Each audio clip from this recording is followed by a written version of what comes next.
All right, good afternoon, everyone. Thank you so much for joining us for the live Q&A for Zoros Solo at the 29th Annual Woods Hole Film Festival. This year, the festival runs through midnight on Monday, August 3rd. My name is Sean Volk, and I'm an associate programmer at large for the festival. I'm moderating tonight's discussion from my apartment in Fargo, North Dakota. Before we begin, I'd like to thank you for our supporters and our sponsors. This festival is made possible by the assistance and support of many people, and we hope that we'll be able to count on you going forward as we continue to develop the virtual screening platform. Please note, all films are eligible to receive both an audience award and a jury award. You can vote for the audience awards for feature films in the screening platform itself.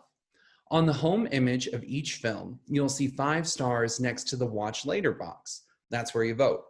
1 star is the lowest, 5 stars is the highest. We will send pass and ticket holders further information about how to vote for short films very soon. During today's Q&A, which will last for about 45 minutes, I'll be speaking with the director from Zoros Solo for a bit, and then we'll open it up to questions from the audience. Q&As are part of what make the festival experience so special, allowing audience members to connect directly with filmmakers. I'm really looking forward to our conversation and your questions and the exciting directions in which they take the discussion today. To participate, please write your question in the Q&A window, which is on the panel at the bottom of the Zoom screen. I'll then pass your question along for a response from the director. So please mute yourself, enjoy, and thank you for being with us today. I'm so excited to speak with the director of Zoros Solo. The film is a moving and at times very funny look at a young refugee named Zoro joining an all-boys choir in Germany. While the film uses humor to endear us to its characters, it does not shy away from the harsh realities faced by immigrants and refugees from around the world and the racism that is deeply embedded in society. The stakes are never higher than when Zoro risks everything to be reunited with his father in Hungary. This is a complex and very moving film, and it's my pleasure to introduce you to the director, Martin Busker. Hi, Martin, how are you? Hi, Sean. I'm good. Thanks for having me. Well, Martin, I want to especially say thank you so much for joining us tonight because you are in Germany, so it's very late for you.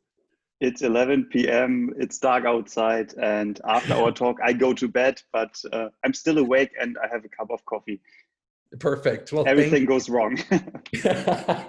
Hey, we can blame the coffee, if anything. Yeah. Well, I really appreciate it. And I think it's so cool because it speaks to kind of the big virtual nature of a festival like this, because neither of us are in Woods Hole, and yet we're here, celebrating your film for the Woods Hole Film Festival. So to kick off the discussion, Martin, I just wanted to ask you, where did this story idea come from? And how did you decide that this was a story that you wanted to bring to the big screen? Well, I was thinking about my first feature film for a couple of years after I finished film school. This was 2012, I think. And then I started off directing television shows like family sitcoms, comedy series. And I really liked that. And I was really successful. So I didn't really think about my first feature film. And to be honest, earning a little money wasn't too bad. So doing the first feature film means a couple of years of hard work and just very, very little money. So I enjoyed the time on television. But then in 2015, the refugee crisis really kicked in Germany. And this was a moment when I realized, okay, this is my story. If I want to make films that really touch people and can make a difference in my country, this is the moment. And then we started to work on the script. Well, no, and I think that you really kind of touch on that moment, and it's really communicated in the film. So I wanted to ask you, just for a little bit of kind of the behind the scenes material, I'm very curious about the actors that you have in the lead roles of Zoro and Frau Lehmann, because I think that they're so perfectly cast. Could you talk a little bit about what that casting process was like for those two characters? Yes. Well, to for Miss Lehman, it was an actress I really wanted to work with all my life because she's one of the most famous actresses in Germany. She is absolutely awesome, and she has the talent to play in absolutely dramatic roles, and even in slapstick comedy. You see a couple of movies with her, so she has really this bandwidth I Mm, needed for Miss Lehmann.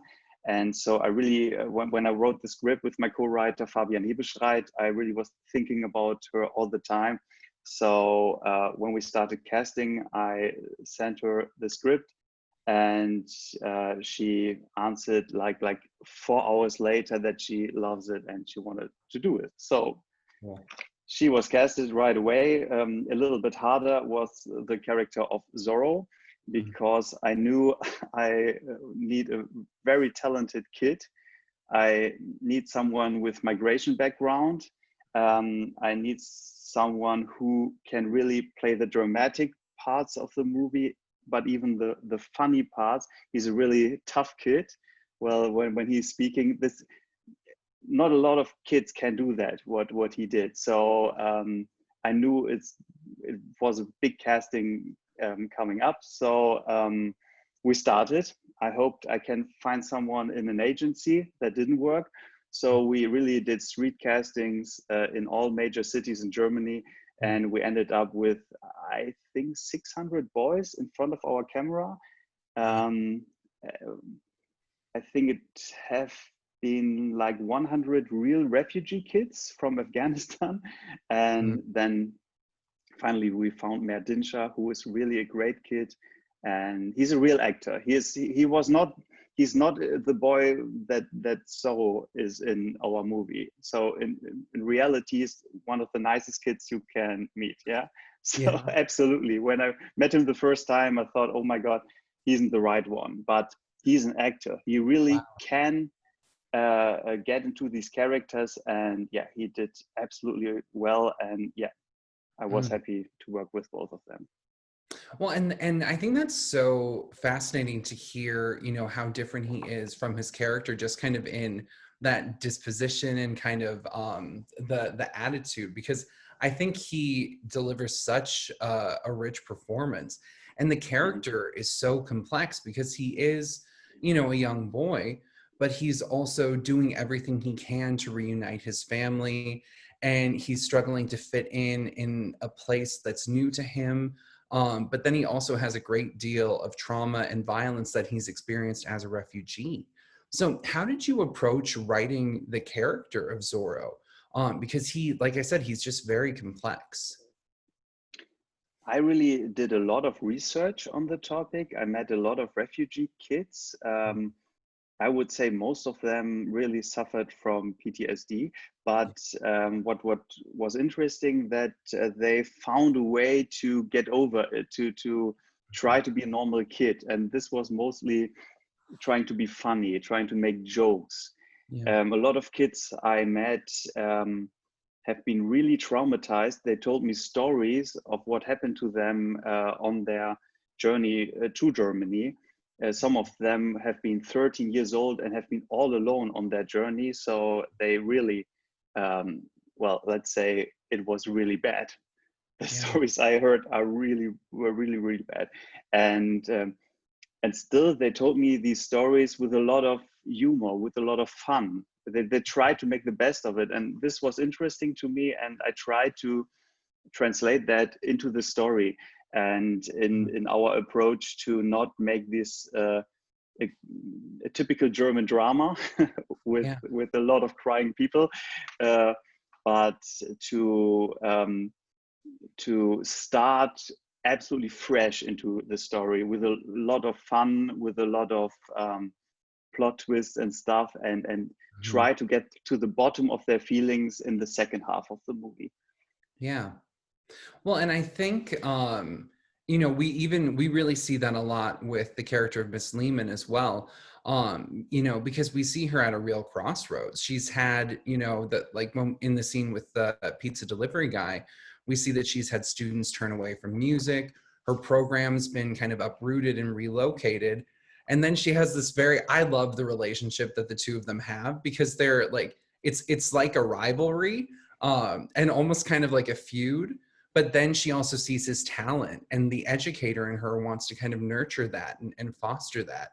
So what was it like, kind of writing that character arc of this very kind of complicated person that slowly is beginning to open herself up and kind of open herself up to this boy and to the world?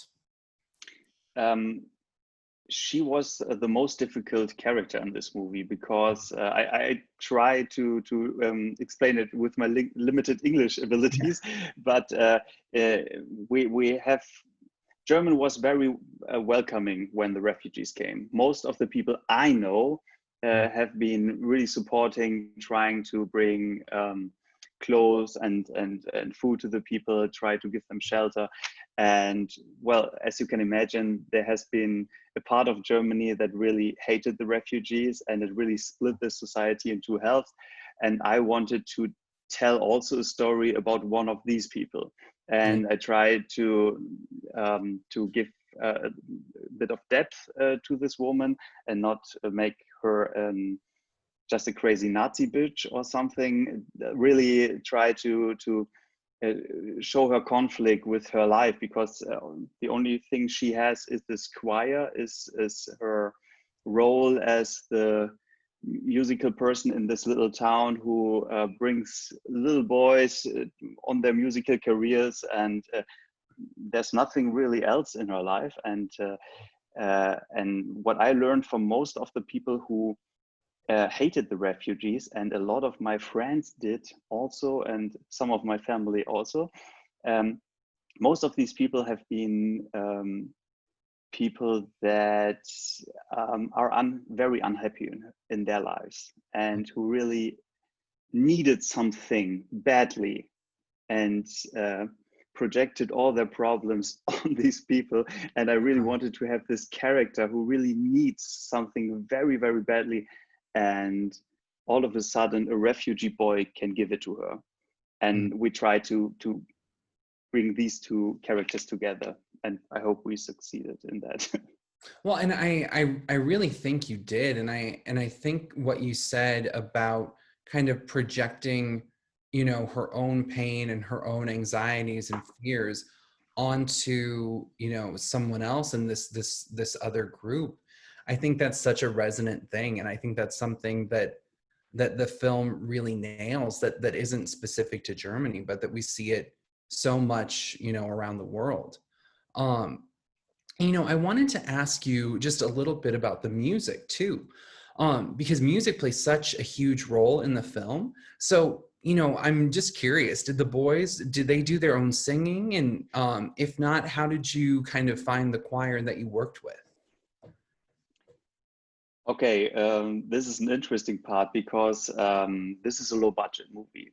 Mm-hmm. I don't know what a normal budget for a first feature film is in the United States. We thought we can make this film for 2 million euros or something. This was our calculation, and this is what we wanted to do.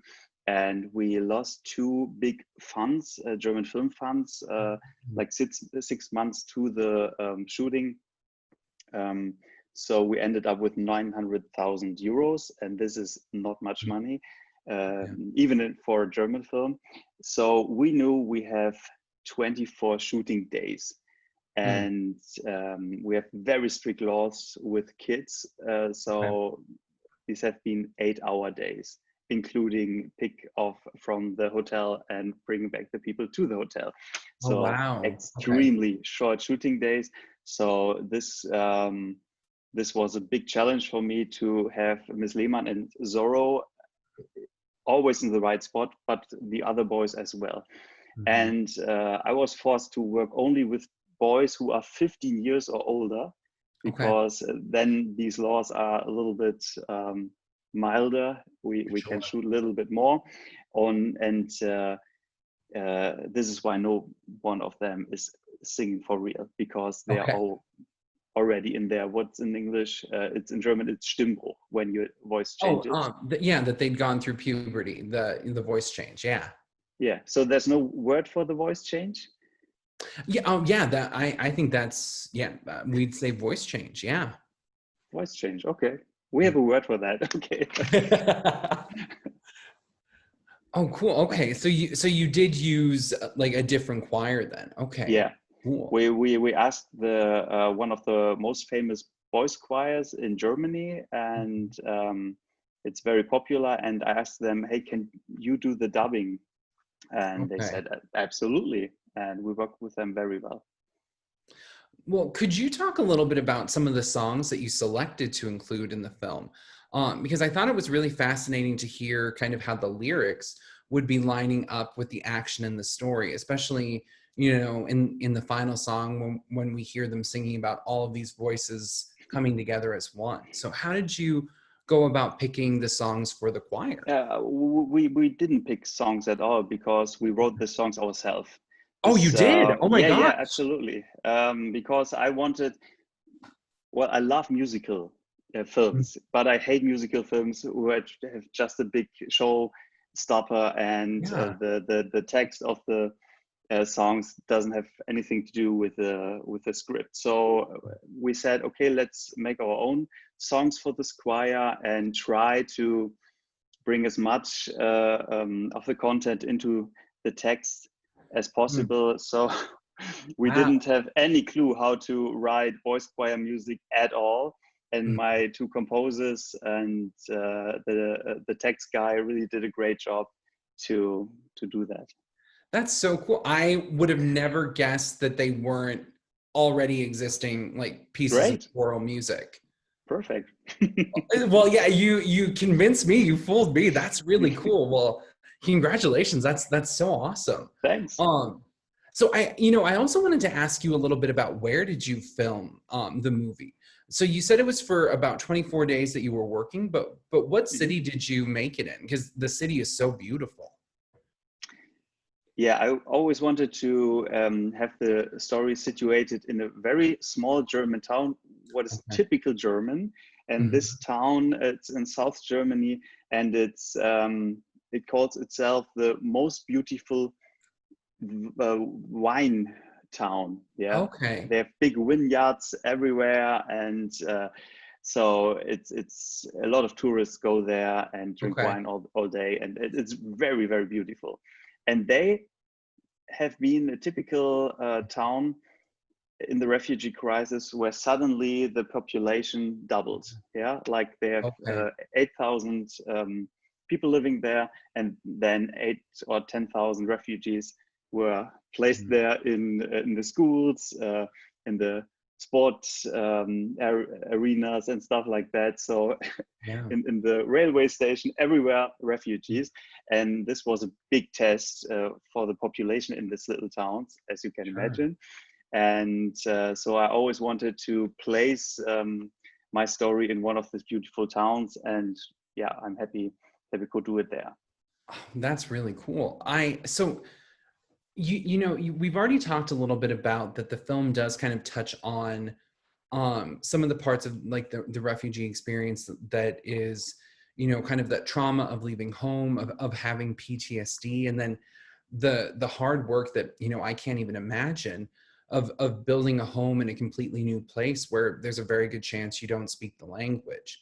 So with the film centering kind of so much on the refugee experience and what it feels like to be an immigrant, what was your process like kind of researching this and finding the story that you wanted to tell with Zoro being even kind of separated from his father? Um, well, father-son stories are always my favorites. So this was a father-son story, I think, after 1 week of developing. Yeah. So this was absolutely clear. But well, the development was very long. I think we did research and tried to start with the script for at least 1 year before we really got Mm, grip in this process, because we had a lot of ideas to get this story going, but always we ended up with, oh no, it's too dramatic, or it's too funny. It's not really we the most important goal for us was to touch the normal ordinary people Yeah. in the cinemas later, not the intellectual ones who go to the art house cinema and really are open to everything. We really wanted to get people like our families from the North Coast, where I lived when I was a kid. These are absolutely normal working class people, so they only go to the movies and watch a film about refugees, which was a topic that nobody wanted to touch then, because well, nobody wanted to see it anymore. The news were full of it. You couldn't turn your television on without something about the refugees. So nobody wanted to make a movie about that. So the most important thing for us was, how can we do a very entertaining movie that normal people would go to, but also which is not, I don't find the right word in English.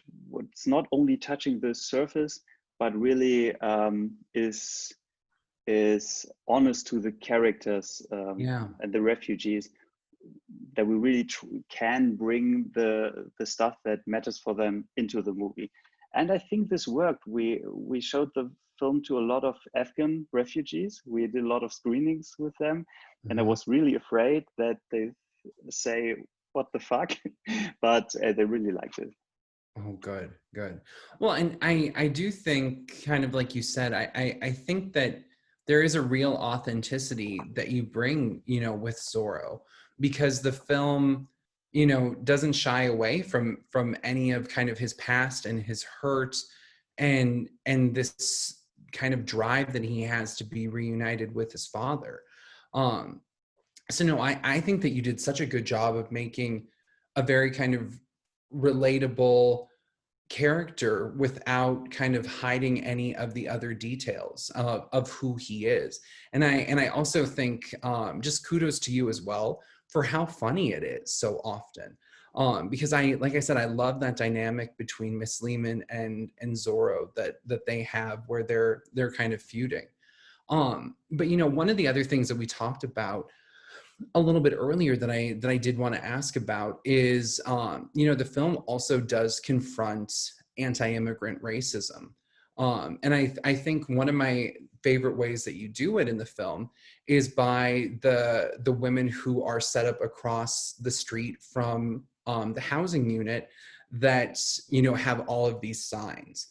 But then as the film progresses, we're seeing less and less people there. So could you talk a little bit about how did you approach presenting these characters, and how did you show the growth that they had kind of away from these toxic racist attitudes? Well, there's still one by the end, but a couple of them have moved on. Well, first of all, I have to describe Germany, how it was before the refugee crisis. I never would have thought that there is racism at all when refugees come to Germany, because we have our history, and you all know our history in Germany, but this so much changed. I didn't know a person in my life that I thought of being a racist, really. Most of the Germans have the same look on stuff. Our news programs in television show the same stuff. They have the same opinion. It's not like Fox News and CNN with two very different perspectives. We don't have that. It's a very common sense in Germany, what's right, what's wrong, and how do you approach things and big challenges in society. So when this happened, and suddenly everywhere people popped out of nowhere that have turned into racists, it was a real shock for me. And as I told you, it was among my friends and among my family as well. It was a minority, but the people have been there. And what I witnessed very quickly was that with the most people, this racism didn't last long. As these two women women there in this situation. One stayed a racist because she was the mastermind of it, but the most people who have been going to the streets and have demonstrated against refugees were really people who are frustrated and who thought, oh, this is my time. I can go to the street and say out loud what I think. But this ended a couple of months later, automatically. So this is what I wanted to show in this scenes.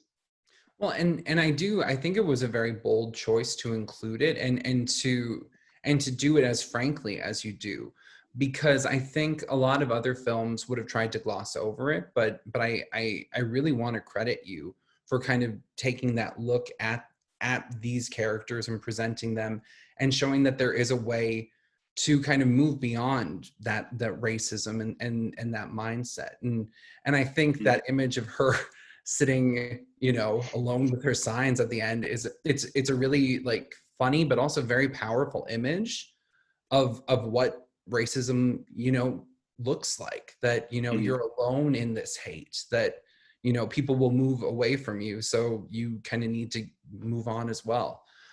So just again, kudos. I think it was really effective. What's interesting is that this actress who is the woman who is sitting at the end there alone, she is a famous comedian in Germany, and she is very much with the refugees and does big demonstrations against the haters. So this was a funny little twist I did. Yeah. And that's fun to cast someone to play kind of against the persona that you know already. That's very cool. Well, I did want to remind everyone who is watching our Q&A that we do still have a little bit of time left. So if you have questions, please remember, look at the bottom of the Zoom window. There's a special button down there that does say Q&A where you can submit your questions. And we will have time that we could take on, you know, one or two if you would like to pass them along. You know, I wanted to also ask you, Martin, about the scene that takes place on the bus as we're coming back into Germany. Because as I've said, you know, I think that the film is so lovely and it's heartfelt and very funny. But then I was struck by how quickly you made everything feel so tense and so suspenseful and nerve-wracking. So what was it like kind of taking, you know, the film that you had made and then almost just for a scene, it's like we're watching like something so tense from like a thriller or an action movie because the stakes are so high. How did you kind of navigate doing that and kind of putting that scene into the film? This was no intellectual decision. This is just how I feel. This is how just I experience things. I can go from very, very funny to extremely sad within 2 seconds. And this is how I always made my films. A lot of people really like that. Some people criticize it as too extreme, some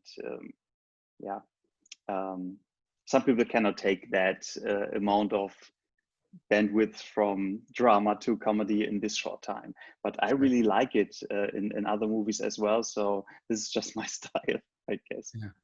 Well, no, and I really like it too. And I think it's really effective here because you know, when I was rewatching to prepare for today, I found myself, you know, like sit up a little bit more and go, oh my, like, even though I know what happens, you know, I had already seen it once, you know, while we were screening for the festival.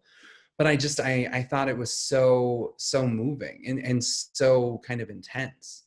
You know, I wanted to ask you also about Zoro and Julian's friendship in the film, because I think that's very moving and very surprising. And I think that Julian teaches Zoro a lot about kind of trust.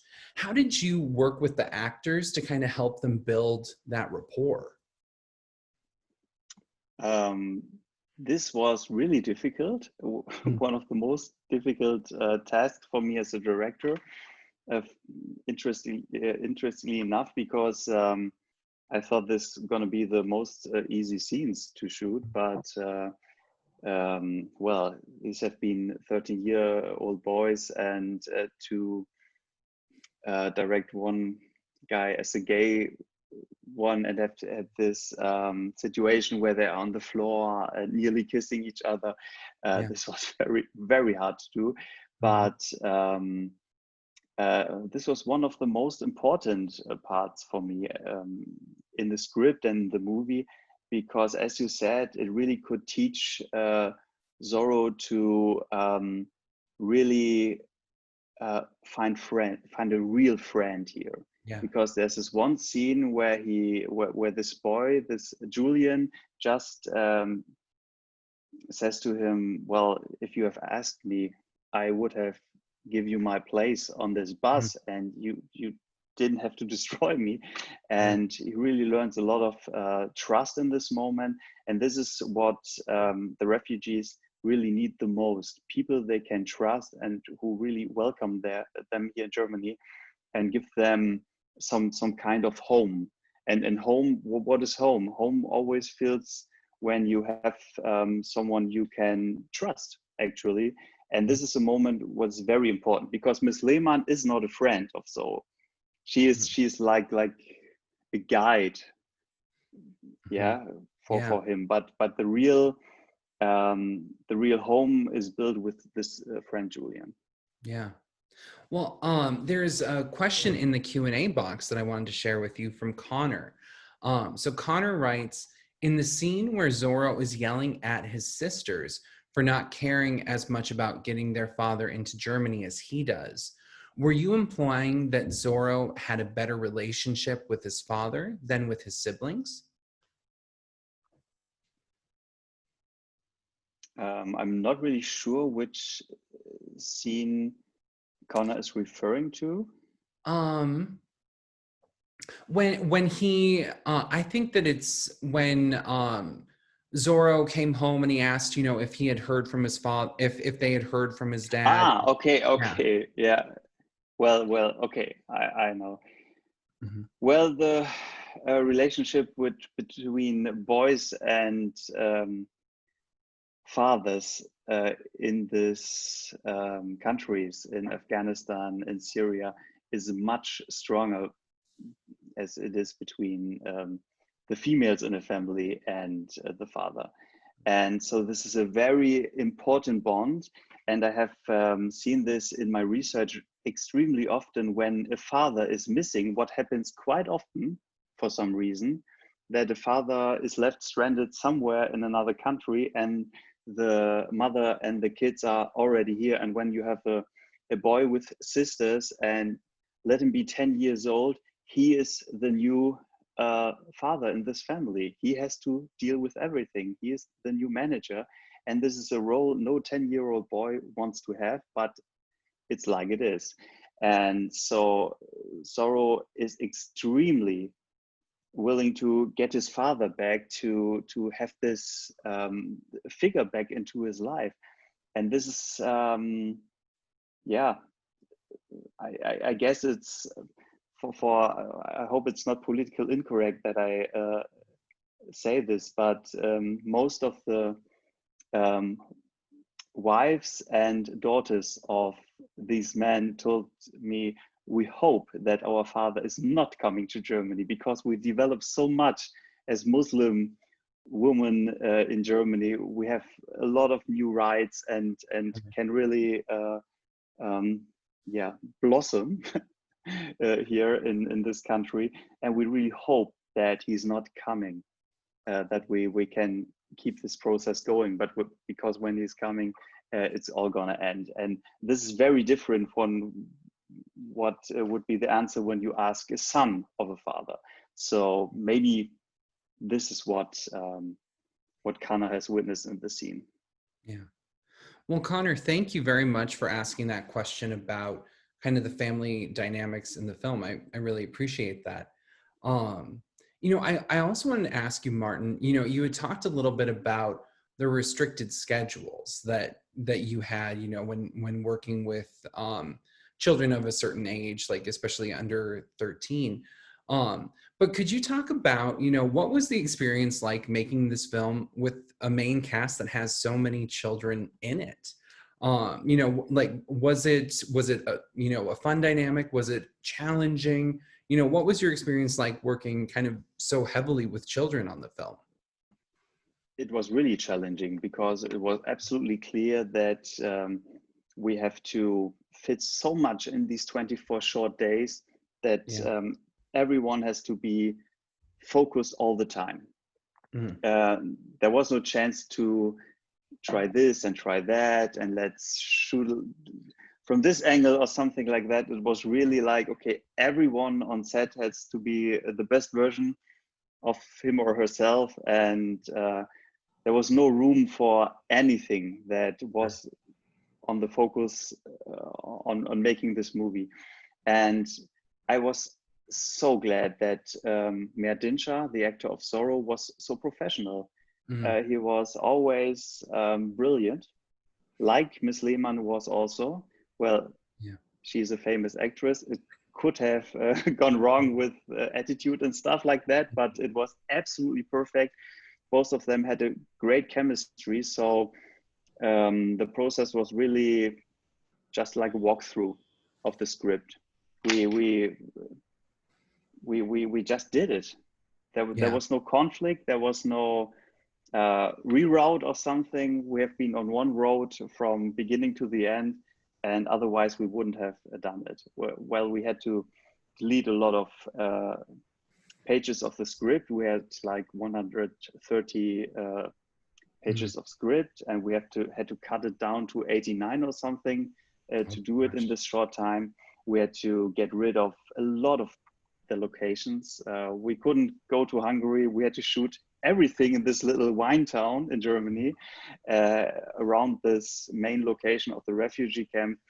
But well, we did it, and it, you could feel that the cast and crew well, this wasn't just another movie. It was really important for all of them to Yeah. do something about this refugee crisis. And what really helped us was that all the refugees you see in the movie, in the background, Mhm. the people who are crowding our refugee or fake refugee camp have been the real refugees from this town. So in the Huh. morning, a bus was going to the real refugee camp, getting the people on board. All of them have been very happy to get some occupation all day.